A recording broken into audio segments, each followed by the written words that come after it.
What's up, everybody? It's Soren Baker here on Unique Access, and today for Best Albums, we're joined by legendary Traxster. Thank you for coming through, sir. No problem. Glad to be here. Yes, and you have selected Boogie Down Productions. Which album, Trax? One of my favorite albums, so I'm glad you picked this one.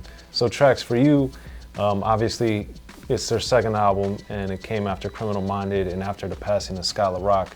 So for you, when you knew this album was coming out and you started hearing songs from it, like what did you think was going to be happening, and what did you think of the first songs you were hearing? Well, no, it was different for me. I had heard about Boogie Down Productions. I had obviously heard the songs in the hood, but I don't think I was really identifying groups yet. Right? Okay. So the summer that the album came out, I was in another neighborhood. My sister had moved away, and I was staying with her for the summer, and I just heard this neighborhood, everybody in the neighborhood playing this album. Okay. And it was just sounded incredible every time I heard it. So I finally researched it, found it, and I was just blown away because it was so street yet intelligent. You know what I'm saying? And that was the first thing that resonated with me about the album. Okay, and then the first big lead-off single off of it, of course, is My Philosophy. And with that record, I thought the video was remarkable for a lot of reasons. One, he had a little Fab Five Freddy cameo, and I believe he directed it. And then in the beginning, they paid homage, and at the end, to Skylar Rock.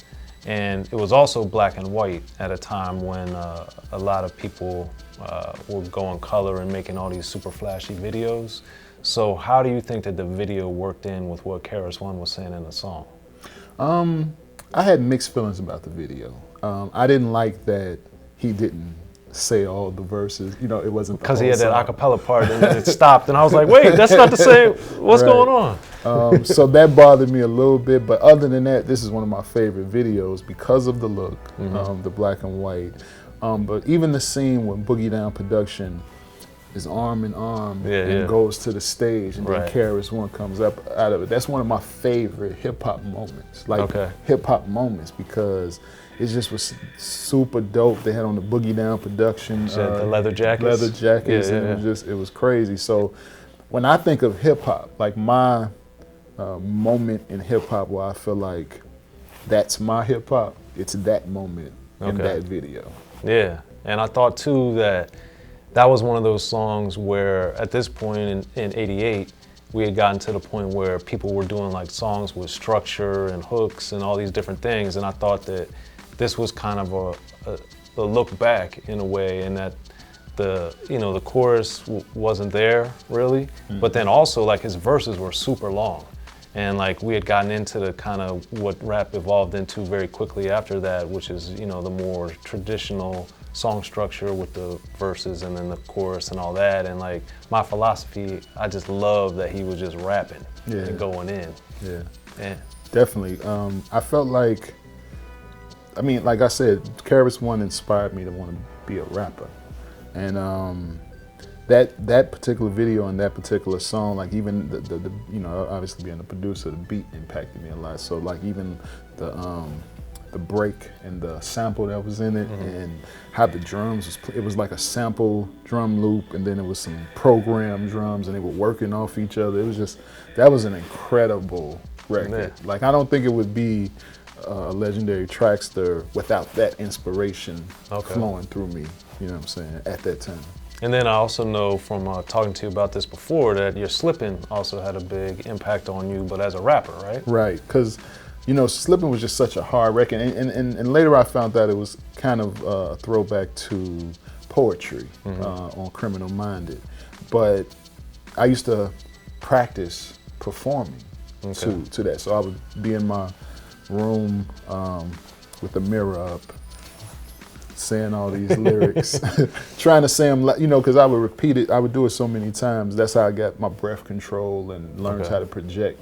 Was repeating this Slippin over and over again. So the other day I was asked, it was a meme that said, somebody had a gun to your head and you had to recite a whole song. Yeah. And it would definitely probably be your Slippin'? Slippin', because I can probably, you know, I would be cautious to which one to pick, but then if I ended up picking that one, I think I could do it. Yeah, and it's amazing too because that was just an album cut, and that's like a song that we both love.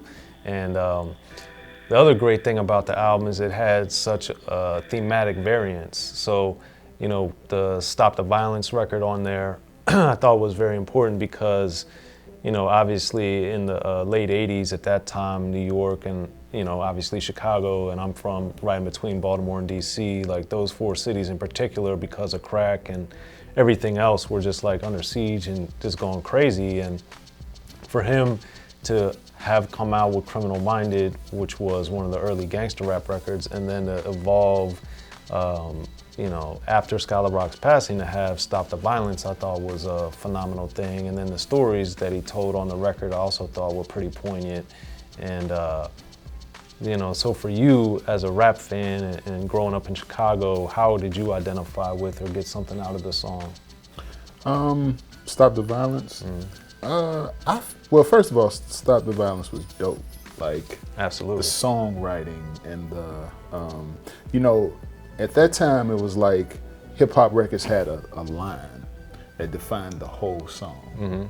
So in that song, KRS-One had the president's still on vacation line in there. You know what I'm saying? That was an incredible line. And but as a producer, real quick, what about how he had that xylophone break in there? It was just dope. Like, you understand, that album for me is like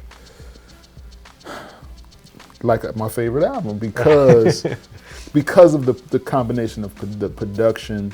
And I think, you know, this is my opinion, I don't know this for sure, but I think with Skylar Rock's passing, I believe he worked on that album some. But I think that, you know, the crew had to carry on without him. So it was something to prove. It was make or break for BDP at that moment. And they had gone from B-Boy Records up to the major label with Jive at the same time. Right, so many transformations for the group between those 2 records that I think it's an incredible example of how hip hop could elevate, you know what I'm saying, from, you know, no matter what was going on in the world or what was going on in the artists' lives, you know what I'm saying? So it was really like a very evolutionary album. But to answer your question about Stop the Violence, I think that seeing all of this violence and then hearing somebody being brave enough to address it on the record, you know, that's where social consciousness in rap, this is the era where it started. And it just showed me that you can talk about anything in your raps. So that's why that was so important to me. But as far as like the impact on how I looked at the hood, you know, we needed to hear that voice. Somebody saying stop the violence when all we were seeing was violence and all we was dealing with was violence. So, you know, that's why I love hip hop so much. You know what I'm saying? I'm still in love. You know, it's like being in love with your high school sweetheart later on in life. You know what I'm saying? You look back and you be like, man, I just wish things would have worked out. That's how I feel about that era of hip hop and that album in particular. Like, because not to go too far off subject, but if BDP was my standard, I blame every, and we're not gonna get into this right now, but I blame every act that broke that standard for what happened after that. You know what I'm saying? So BDP was my standard. Any Means Necessary was that album that set that standard. You know what I'm saying? And I think tied into Stop the Violence and what we're talking about was the Illegal Business record on there also, because for that one, we had kind of, to your point, gotten a little bit of this social commentary and political nature, but like with Illegal Business, I was like, man, he's like calling out like the government, he's calling out like society, he's calling out these things, but doing it in such a structured, intelligent, thoughtful way that, you know, it's like, how can you dispute what he's saying? He's just coming at you with facts and what's going on in America. And that's one thing that I would say about KRS-One that maybe we should credit him for, is he brought facts to hip hop. You know what I'm saying? Because when we had heard conscious rap, but it was opinions. Right. And when KRS-One did Any Means Necessary, it was like certain things, like for example, going back to the president's on vacation, you know, Yeah. that was a fact. Right. You know what I'm saying? Probably when I heard the song, the president was on vacation. Yeah. You know what I'm saying? So it was like, that was, you know, and I don't think people, I'm glad I get to talk about this album because I don't think people really understand in the time frame Right. what that album meant to hip hop. It was like brave, it was like groundbreaking, but it was also like showed the true power of hip hop's ability to spread a message. Right. You know, so yeah, that's just how I feel about it. And then I thought he also had a brilliant balance, like with the My Philosophies and your Slippin' records, and also another one kind of somewhat of a similar ilk was I'm Still Number One, because on that record, there's a lot to talk about on that, but I thought that one was amazing because we had always heard, or often heard at the end of records, the artists would like, back in the days, they would have these songs where they would like, the last record, they would like shout out everybody they're down with, but he did it as part of the song, as part of the chorus, and then went into all these songs and then diss people in the verses. Nah, it was incredible. That's what I'm saying. It was an amazing album. And Still Number One is the record that I decided I wanted to be a rapper. And I'll explain to you. There's a local DJ in Chicago, rest in peace, Pink House, who had a show called The Rap House. And he used to, you know, that's how I got put up on a lot of acts like Steady B and Hilltop Hustlers and Flavor Unit. He used to play this stuff on it was a college radio station. So one day I was listening on this little radio in my mother's room, and he had played Still Number One, and I was listening and I was just like, man, I love this record. And KRS-One said, no one's from the old school because rap on the whole isn't even 20 years old, 50 years down the line. And I was like, how did he, I had never heard somebody make such an important, logical statement on a record, right? So I was like, that's when I turned and thought in my head, no, I think I want to be a rapper, right? It was that moment, you know what I'm saying? So that's what I'm saying, the importance of this album. But that point is hilarious because that's in the first verse. In the second verse, he says old school artists, and he's basically don't always burn. Right. So I was like, wait a second, because I agree with you on your point when I heard it, but then he's like dissing the old school artists in the same song. So I was kind of trying to figure out what was really going on, but it is just amazing, the whole thing about it. And the other thing is kind of like with I'm Still Number One, there was that super gruff, aggressive style, but it also had an element of humor, which I think really shined on Jimmy, because you know he flipped the terminology that BDP and then the Jungle Brothers had with the Jim Browski and everything, and then made like a safe sex song, but made it like entertaining. It wasn't like a corny, you know, you need to wear a condom or be mindful when you're having sex. He made it into like a real, like positive song, but that it sounded good.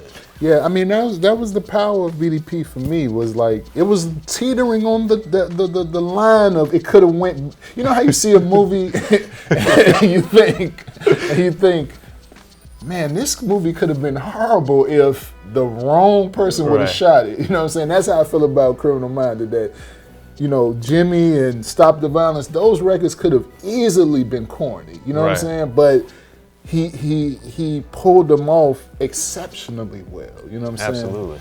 And I mean, even musically, when you think about Stop the Violence, or even Jimmy and the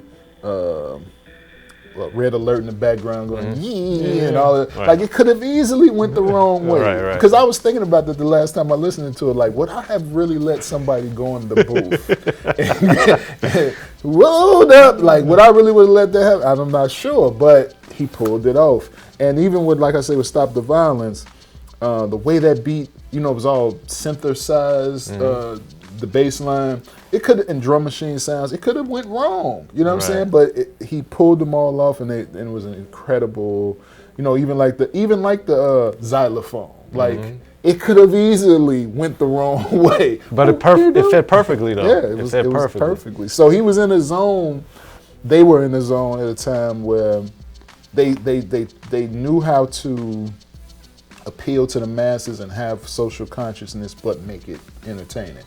It was completely different from P.E. and Chuck D's version of it. You know what I'm saying? Because at times that could get so heavy that you just want to put on a beanie and you know what I'm saying, just storm the Capitol. But KRS-One's version of it was the middle ground to me. So looking back, what makes this the best album?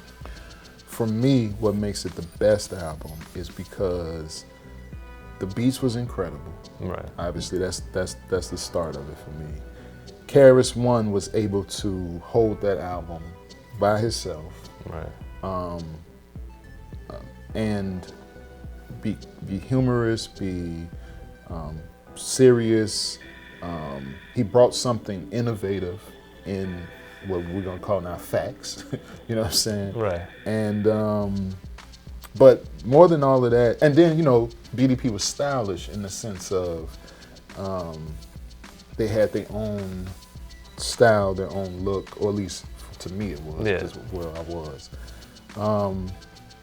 But as far as the album, I just think that it completely embodies the greatest year of hip hop, right? Yeah. So if '88 is the greatest year for hip hop, yes, which I agree. And you said, okay, well, what made hip hop so great that year? I would say that album. Yes. Any means necessary is the album that I would point an alien to and say, that's why. Right. Check this out. You know what I'm saying? Well, there it is, y'all. Thank you for coming through, Traxster. No problem. Always a pleasure chopping it up with you, man. I'm Soren Baker. This is Best Albums, and make sure to listen to Boogie Down Productions.